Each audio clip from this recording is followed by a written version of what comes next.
Je ne pense pas que Thibaut, c'est un très bon coureur, mais il n'est pas fait pour le Tour. Parce qu'à un moment donné, il pète. Il faut dire le mot, il pète. Et Pogacar, je ne pense pas non plus qu'il est, quand il a envie de faire la course, il ne va pas lui demander au directeur sportif « Allô, allô, qu'est-ce que je fais? Est-ce que j'attaque ?» Non, mais tu attaques.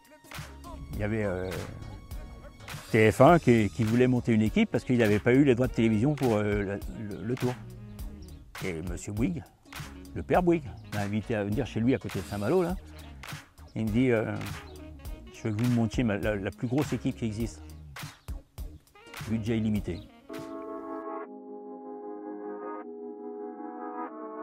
Bonjour et bienvenue dans Ravito, le rendez-vous vélo du Télégramme Ravito. Vous le savez, c'est tous les vendredis, c'est à 18 h sur le télégramme.fr et sur la chaîne YouTube du Télégramme.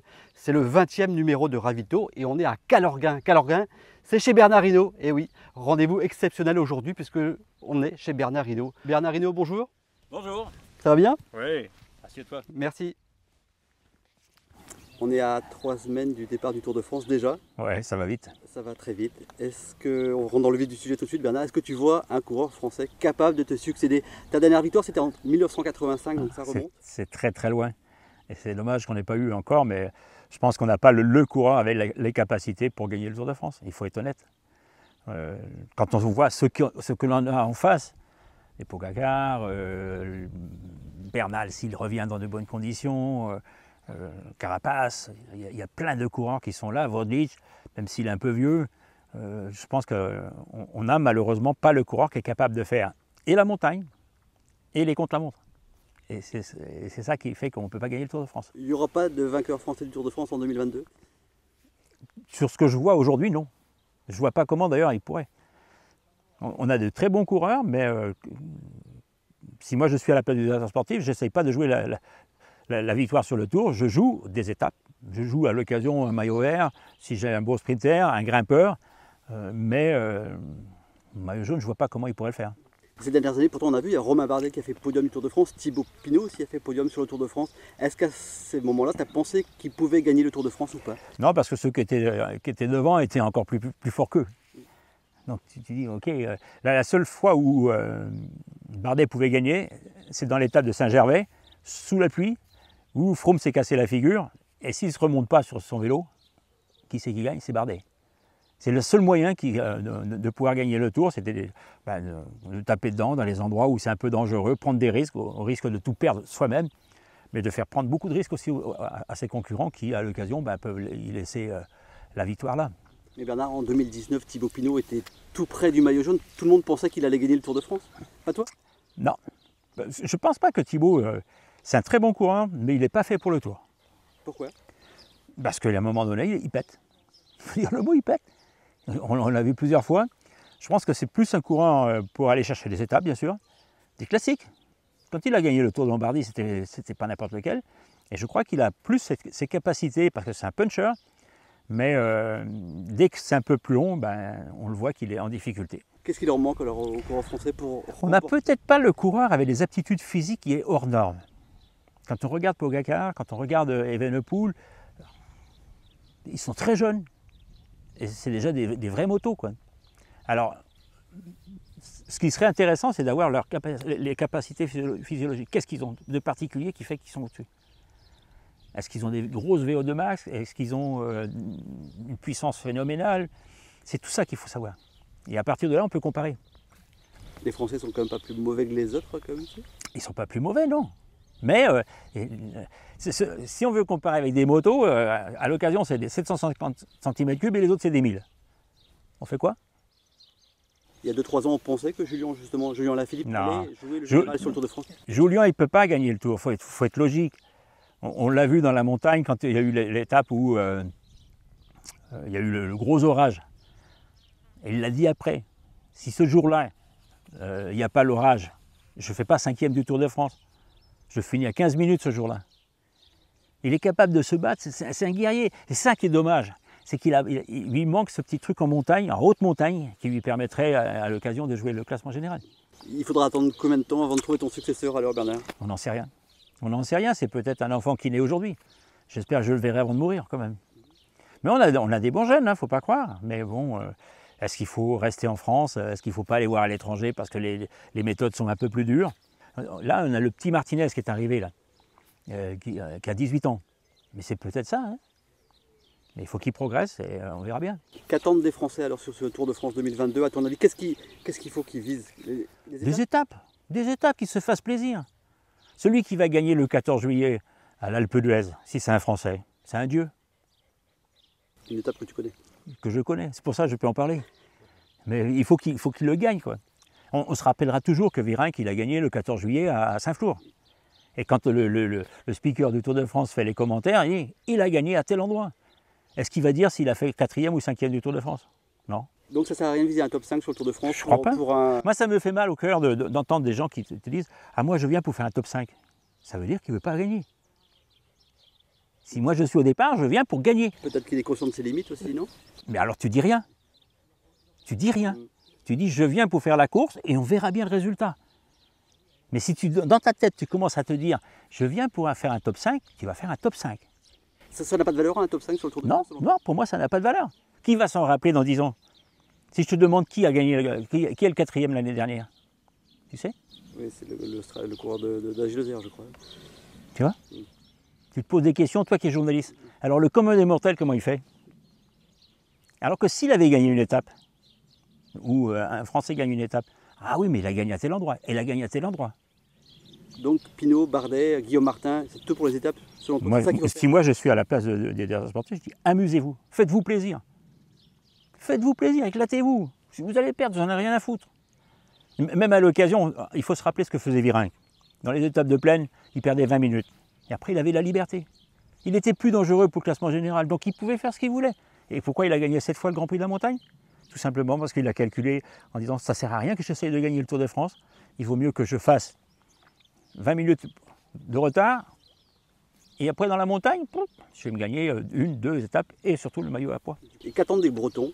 Warren Barguil, David Gaudu, Valentin Madouas, qu'est-ce qu'ils peuvent espérer eux sur ce Tour de France? Qui s'amusent. Comme Bonamour l'an dernier.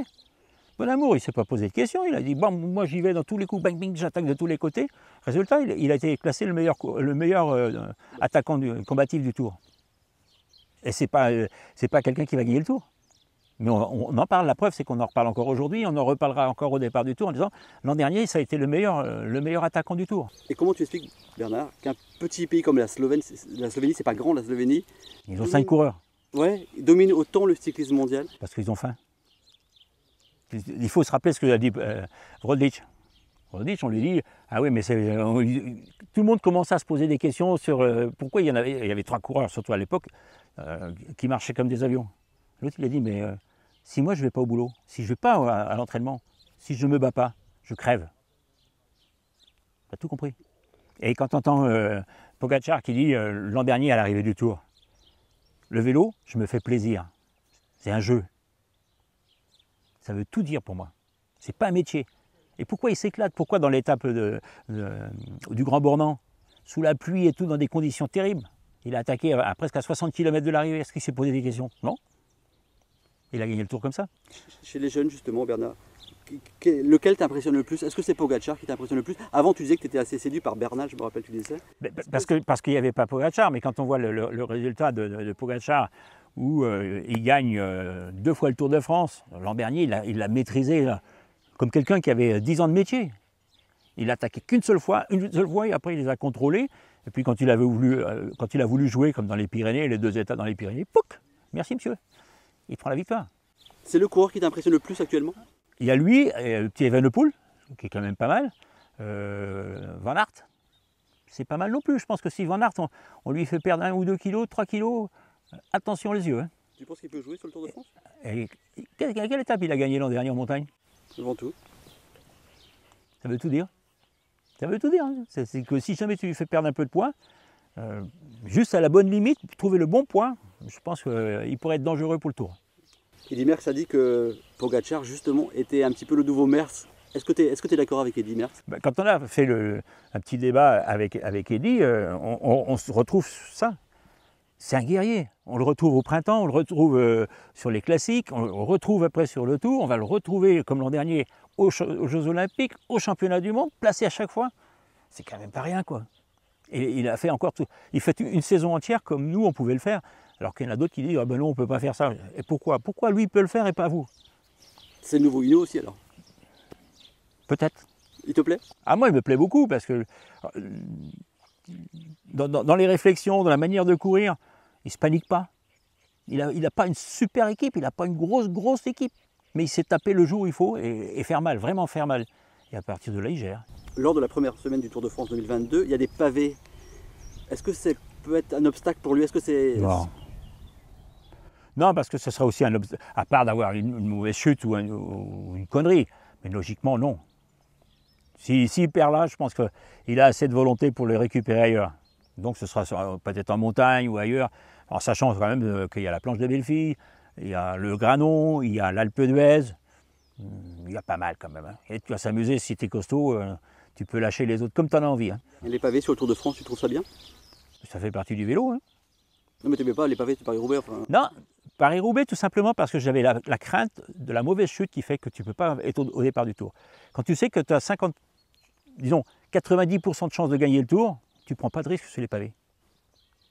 Mais si j'avais été comme Gilbert Duclos-Lassalle ou comme Madio, pas prétendant à la victoire sur le Tour de France, qu'est-ce que je fais? Je m'attaque à toutes les classiques. Hein. Je pense que j'aurai un beau petit palmarès. Mais quand tu sais que tu peux gagner le tour, ben tu dis bon, non, je ne vais pas prendre de risque. Tu as des bons souvenirs de pavés sur le Tour de France? Oui, j'ai quand même gagné une étape et puis un Paris-Roubaix quand même. Et sur le Tour de France? Oui, Tour de France, l'étape à Lille. C'est ce qui m'a coûté mon genou après. Mais cette année-là, il y avait 54 km de pavés. Donc c'est pas un bon souvenir alors? Si, bon souvenir parce que j'ai gagné avec tout le monde, avec de la pluie, tu voyais même pas les pavés puisque c'était que de la boue. Et le lendemain, le genou, il a eu mal. Bon, bah, c'est comme ça. Hein. Tu t'es rattrapé derrière? Ah oui, mais j'étais champion du monde.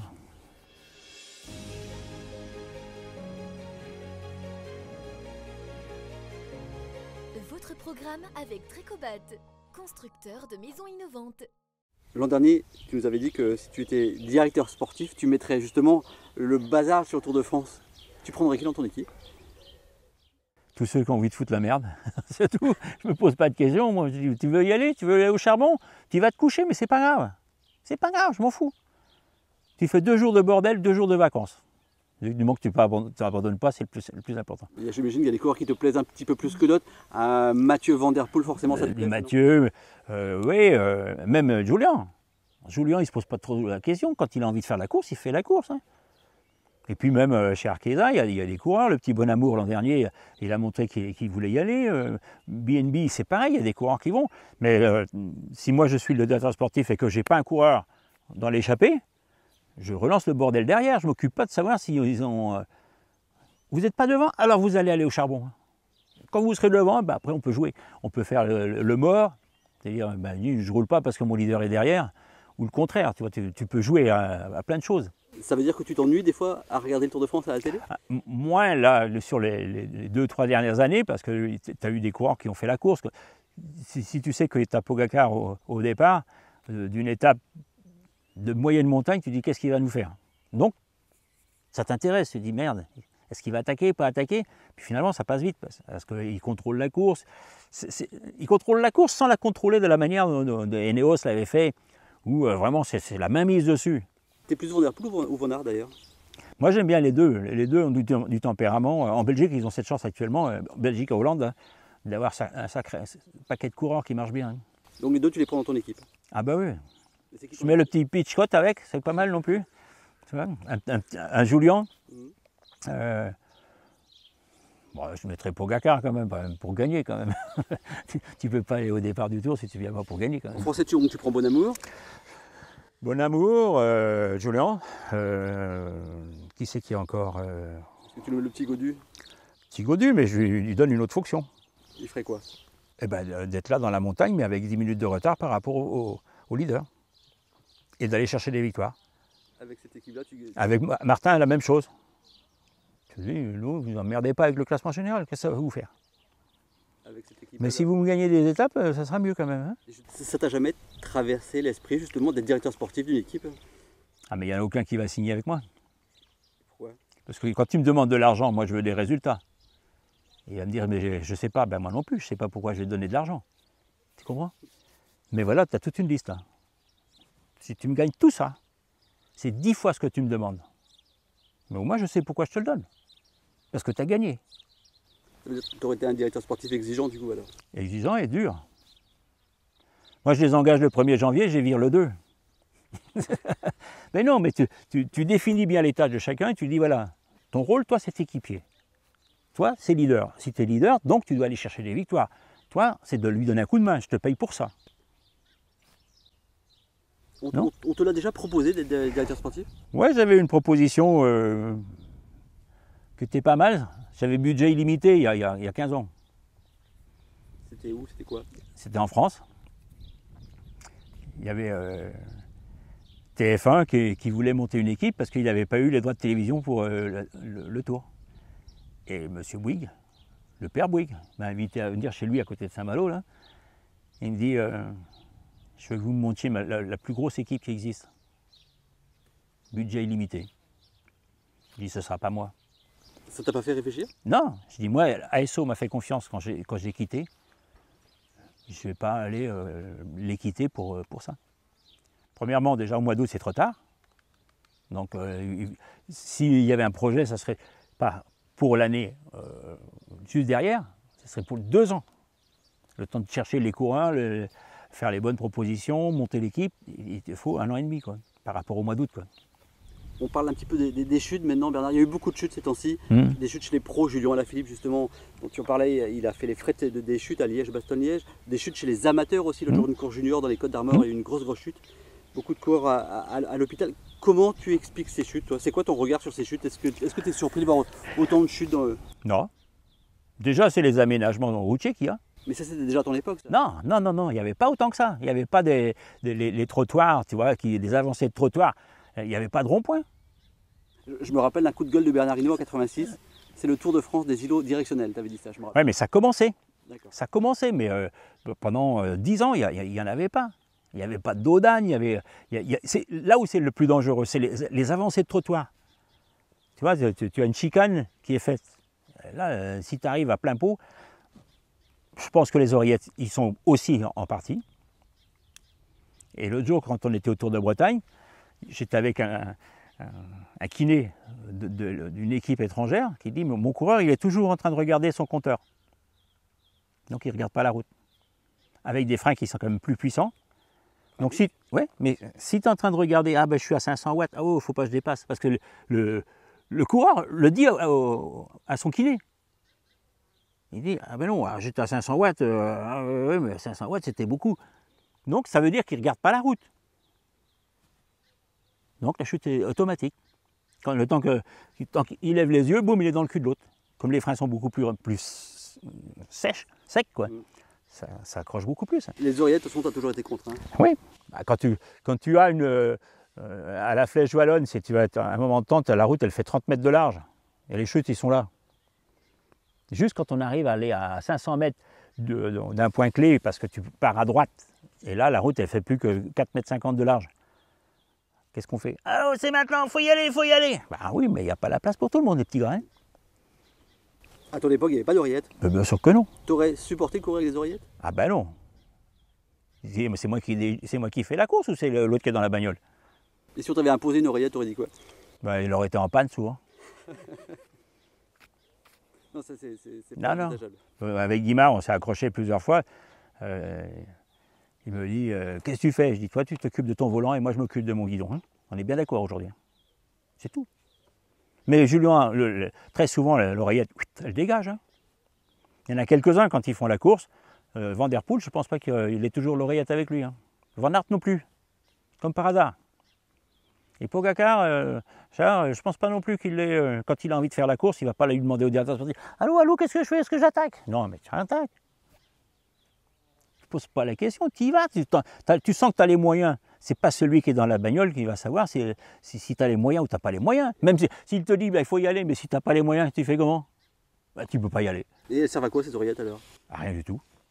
Rien du tout, parce que tout simplement, quand tu as des directeurs sportifs, ASO annonce les ronds-points, tu demandes au coureur est-ce qu'ils vous ont annoncé les ronds-points et les dangers? Non. Si tu veux vraiment que ce soit, quand on te dit que c'est pour la sécurité, alors là, ce n'est pas eux, les directeurs sportifs, qui devraient l'avoir. C'est la direction de course, pour annoncer tous les dangers qu'il y a sur la route. Parce que c'est eux qui les voient devant. Tu vois? Là, ça serait une vraie question de sécurité. Certains coureurs l'autre jour ont dit qu'il y avait moins de respect dans le peloton en 2022 qu'à ton époque. Ah, peut-être, mais j'y suis pas, alors je peux pas te dire. Mais je me souviens qu'à ton époque, il n'y avait pas toujours du respect non plus, parce que je crois que sur le cours Forial à Saint-Etienne en 85, tu avais fait l'expérience. Ouais, mais c'est une fois. Tu avais été balancé par un coureur, non? Bah oui, Phil Anderson. Il t'a mis à terre. Bah ouais, il m'a cassé le nez, quoi. Tu t'es cassé le nez. Bah ouais, mais ça m'a pas tué. Non, mais il n'y avait pas de respect alors. C'est pas du respect, c'est un petit règlement de compte. Mais entre deux coureurs, c'est pas tout le reste du peloton. Tu l'avais embêté avant? Bah, je l'ai embêté un petit peu parce qu'il voulait aller chercher Greg Lemon et puis moi je voulais pas. Donc c'est normal que j'aille. À chaque fois qu'il attaquait, je me mettais dans sa roue et puis je dis maintenant tu peux y aller, tu roules, vas-y. Et il y avait Roche aussi. Et ça avait été quoi les retrouvailles Bernard Hinault, Phil Anderson après cette chute de Saint-Etienne? Ah bah, le lendemain, j'ai dit il vaut mieux pas que tu sois dans ma poche. Hein. Puis tu réfléchis, tu te dis mais si jamais je le fous par terre, parce que j'aurais pu le foutre par terre, c'est pas un problème. Hein. Mais si je le tue, j'aurais gagné quoi? D'avoir tué un mec. Donc j'ai dit, tu te mets pas, il vaut mieux que tu sois à 5 mètres plutôt qu'à 2 mètres. Hein. Parce que là, je peux freiner d'un seul coup. Oups, j'ai vu un lapin qui passait sur la route ou un chat. Tu devais l'avoir mauvaise quand même, non? Ah bah tu m'étonnes que je l'avais mauvaise. Hein. T'as cru ce jour-là perdre le Tour de France en 85? Non. Non, la première chose que j'ai fait, c'est d'aller toucher ma tête pour voir si elle n'était pas cassée. Le reste, je m'en fous. Je dis, bon, ça va. Il y a les deux bras, les deux jambes, ça va. La tête, elle n'est pas cassée, c'est bon. Dernière chose, Bernard, il fait quoi Bernard Hinault en 2022? Est-ce qu'il fait toujours du vélo? Il fait du vélo, il en fait une fois, 2 fois par semaine. Quand on a des bonnes conditions, il en profite. Mais je ne suis pas acharné comme quand j'étais coureur. C'est fini, c'est fini. J'ai envie de me faire plaisir. Il tombe sur des cyclos des fois? Ouais, mais je vais souvent seul. Hein. Parce que bon, les cyclos, il y en a beaucoup qui travaillent. Moi, je ne travaille pas, je suis à la retraite, donc j'en profite. Et quand tu vois des cyclos, est-ce qu'ils te reconnaissent d'entrée? Certains. Et certains doivent être un peu flattés de rouler avec Bernard Hinault, non? Bah, il faudrait qu'ils fassent demi-tour déjà pour venir avec moi, parce que souvent tu les croises. Parce que quand tu roules, si tu roules à 27, 28 de moyenne, c'est pas mal, quoi. J'ai encore un peu de force dans les jambes. Merci Bernard de nous avoir reçus. Merci. Merci beaucoup. Voilà, la pause ravito, c'est tout pour aujourd'hui. On se retrouve vendredi prochain à 18 h sur le telegram.fr, sur la chaîne YouTube du Telegram. D'ici là, Bon week-end, bonne semaine et puis belle course surtout.